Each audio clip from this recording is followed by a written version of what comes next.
सुप्रभात बच्चों, आज के वर्चुअल लेक्चर के कक्षा 11 के लेक्चर में आप सभी का स्वागत है। जो टॉपिक आज हम शुरू करने वाले हैं वो है पार्ट बी। पार्ट ए आपका कंप्लीट हो चुका है। पार्ट बी में आज हम 18वां अध्याय कर रहे हैं, ऊष्मीय प्रसार और कैलोरीमिति। ताप और ऊष्मा आप जानते हैं क्या है। ताप क्या है? ताप द्वारा किसी वस्तु की तप्तता अथवा शीतलता के आपेक्षिक माप का पता चलता है। ताप का अनुभव हमें स्पर्श द्वारा होता है। बर्फ को छूने पर हमें शीतलता तथा गर्म पानी को छूने पर हमें तापता का अनुभव होता है। इस संदर्भ में हम कह सकते हैं कि गर्म पानी का ताप बर्फ के ताप की अपेक्षा अधिक है। तो ताप जो होता है, टेम्परेचर जो होता है, हमेशा कंपेरेबल होता है। इनमें हम कौन कौन से मात्रक लेके चलते हैं? ताप का ऐसा ही मात्रक केल्विन है और सामान्य उपयोग में हम सेल्सियस लेके चलते हैं। इसमें कुछ उदाहरण आपको दिए हैं, जैसे कि हम प्राय अनुभव करते हैं कि ग्रीष्म ऋतु में मेज पर शीतल जल में से भरी ग्लास कुछ देर बाद गर्म हो जाती है, जबकि उसी मेज पर ग्लास में रखी गर्म चाय कुछ देर बाद ठंडी हो जाती है। शीतल जल का ताप परिवेश में तापक्रम से कम है, अतः परिवेश से ऊष्मा का स्थानांतरण शीतल जल में होता है। इसी प्रकार ग्लास में रखा गर्म चाय का ताप परिवेश के ताप से अधिक है, अतः ऊष्मा का संचार गर्म चाय से परिवेश में होता है। अर्थात ऊष्मा का संचार वस्तु एवं परिवेशी माध्यम के तापांतर के कारण होता है, और ऊष्मा का संचार तभी तक होता है जब तक वस्तु का ताप तथा परिवेश माध्यम का ताप बराबर न हो जाए। अतः ऊष्मा एक प्रकार की ऊर्जा है जिसका स्थानांतरण दो या दो से अधिक निकायों के बीच अथवा किसी निकाय तथा उसके परिवेश के बीच तापांतर के कारण होता है। इसका ऐसा ही मात्रक क्या है? क्योंकि ऊर्जा है इसलिए जूल है। ताप में हम जो मेजर स्केल आपके इस्तेमाल करते हैं वो है आपका सेल्सियस और फ़ारेनहाइट। जो नियत बिंदु आप जो देखेंगे, जो पदार्थ के बहुत से गुणों में ताप के साथ पर्याप्त परिवर्तन होता है, जिन्हें हम तापमापी की रचना का आधार मानकर उपयोग किए जाते हैं। सामान्य उपयोग में आने वाले गुण ताप के साथ द्रव के आयतन में परिवर्तन, ये जो सबसे इम्पॉर्टेंट इसका क्वालिटी है, इसी को हम अपना बेस बनाते हैं। कोई भी थर्मोमीटर या कोई भी आपका टेम्परेचर मापने की जो आप कोई भी यंत्र बनाएंगे उसके लिए। पारा तथा अल्कोहल ऐसे द्रव्य हैं जिनका उपयोग अधिकांश द्रव तापमापियों में किया जाता है। ताप का मापक्रम बनाने के लिए जल का हिमांक तथा भाप बिंदु, जिन्हें क्रमशः जल का हिमांक तथा क्वथनांक कहते हैं, को नियत बिंदु के रूप में चयन करते हैं।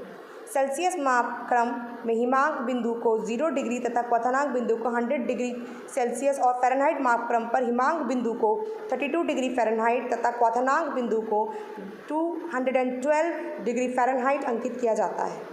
सेल्सियस मापक्रम में नियत बिंदुओं के अंतराल को 100 तथा फ़ारेनहाइट मापक्रम में नियत बिंदुओं के अंतराल को 180 बराबर भागों में बांटा जाता है। अपने कक्षा 9 में भी पढ़ा है।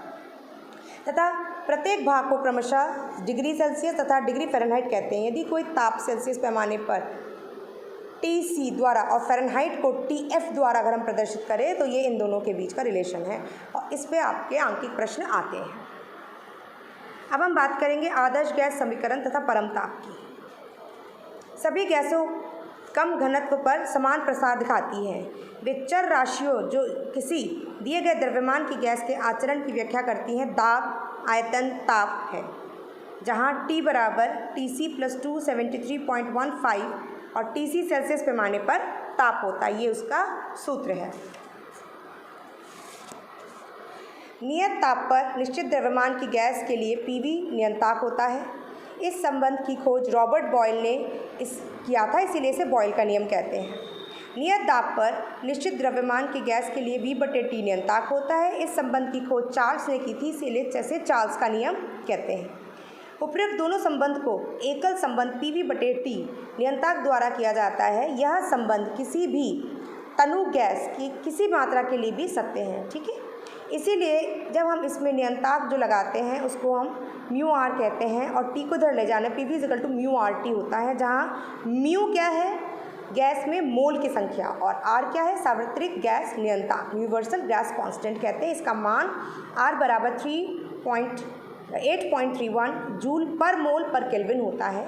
ये आपके 1 नंबर के प्रश्न में पूछा जाता है। इसी समीकरण में अगर हम देखें तो आयतन नियत हो तो P और T समानुपाती, मतलब प्रेशर बढ़ाने पर आपका टेम्परेचर भी बढ़ेगा, दाब बढ़ाने पर आपका ताप बढ़ेगा। अतः नियत आयतन व निश्चित द्रव्यमान की गैस के लिए यदि ताप तथा दाब में वक्र खींचा जाए तो आपको इस तरीके का वक्र यहाँ पर मिलेगा, जो एक सरल रेखा है, क्योंकि लीनियर रिलेशन है, सरल रेखा है। ग्राफ से स्पष्ट है कि -273.15 डिग्री सेल्सियस ताप पर आदर्श गैस का दाब कितना हो जा रहा है? 0 हो जा रहा है। यदि इसको, ये जो ग्राफ से स्पष्ट है कि जब दाब 0 होता है तो इसको परम शून्य एब्सोल्यूट ज़ीरो कहते हैं। यदि -273.15 डिग्री सेल्सियस को परम शून्य मानकर कोई तापमापी बनाया जाए तो इस तापमापी को परम तापमापी तथा इस पर लिए गए ताप को परम ताप एब्सोल्यूट टेम्परेचर कहते हैं। परम तापमापी पर लिखे गए तापक्रम को वैज्ञानिक लॉर्ड केल्विन के नाम पर केल्विन तापक्रम कहते हैं। TC डिग्री का केल्विन तापक्रम T बराबर TC + 273.15 होता है। अब हम बात करेंगे रेखीय प्रसार गुणांक की। किसी छड़ को गर्म करने पर छड़ की लंबाई में वृद्धि जो होती है, छड़ की प्रारंभिक लंबाई तथा ताप वृद्धि के अनुक्रमापाती होती है। माना कि छड़ की प्रारंभिक लंबाई L है और डेल्टा T टेम्परेचर की वृद्धि करने पर लंबाई L + डेल्टा L हो जाती है।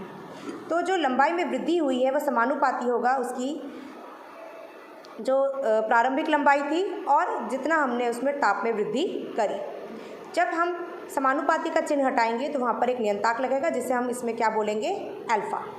अल्फ़ा एक नियंताक है तथा यह छड़ के पदार्थ पर निर्भर करता है। इसे छड़ का रेखीय प्रसार गुणांक कहते हैं और इसका अगर आप मान निकालें तो अल्फ़ा छोड़ के डेल्टा L और नीचे L × डेल्टा T चला आएगा। मतलब छड़ की लंबाई में वृद्धि बटे प्रारंभिक लंबाई गुणा ताप में वृद्धि। अगर मैं डेल्टा T को, मतलब जो आपका ताप में अंतर आ रहा है, उसको 1 डिग्री सेल्सियस मांगूँ तो अल्फ़ा होगा डेल्टा L/n। अतः किसी पदार्थ का रेखीय प्रसार गुणांक उस पदार्थ के बने किसी छड़ के ताप में 1 डिग्री वृद्धि करने पर छड़ की लंबाई में वृद्धि तथा उसकी प्रारंभिक लंबाई के अनुपात के बराबर होती है और इसकी इकाई प्रति डिग्री सेल्सियस है।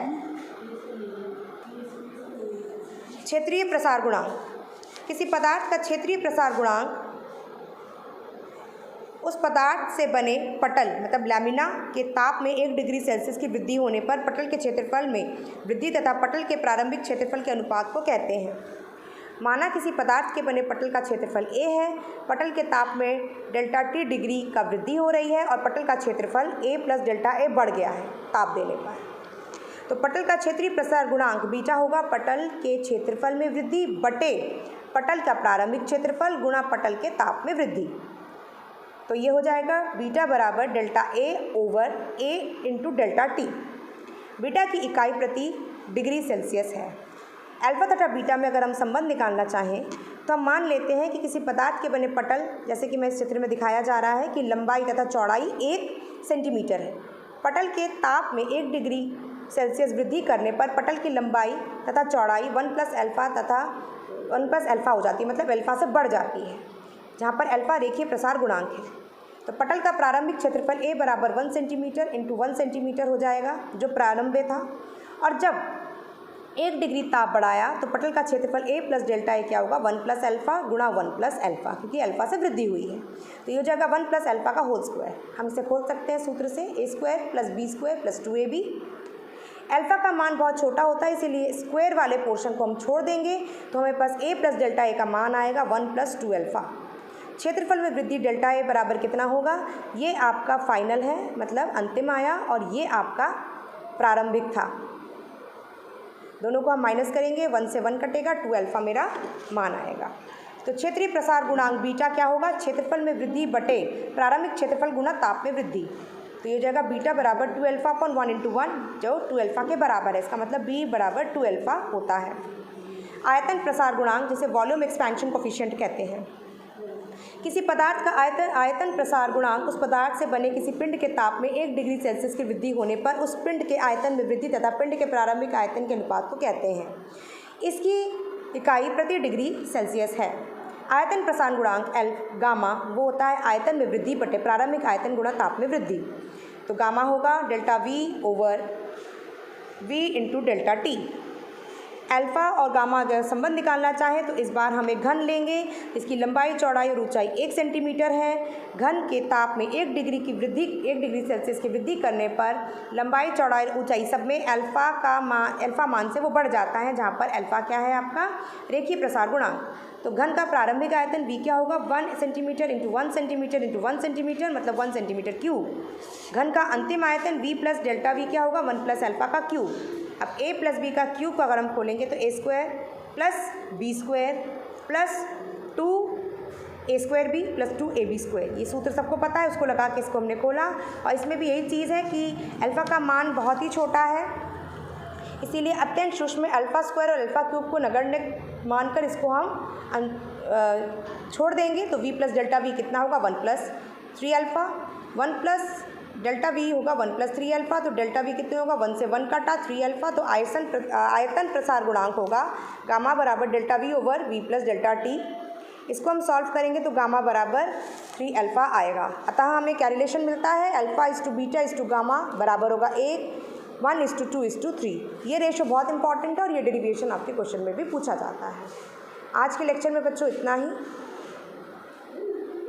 इससे रिलेटेड आपको असाइनमेंट दे दिया जाएगा, कृपया असाइनमेंट को ध्यान से पढ़ें, वीडियो को ज़रूर देखें। नमस्कार।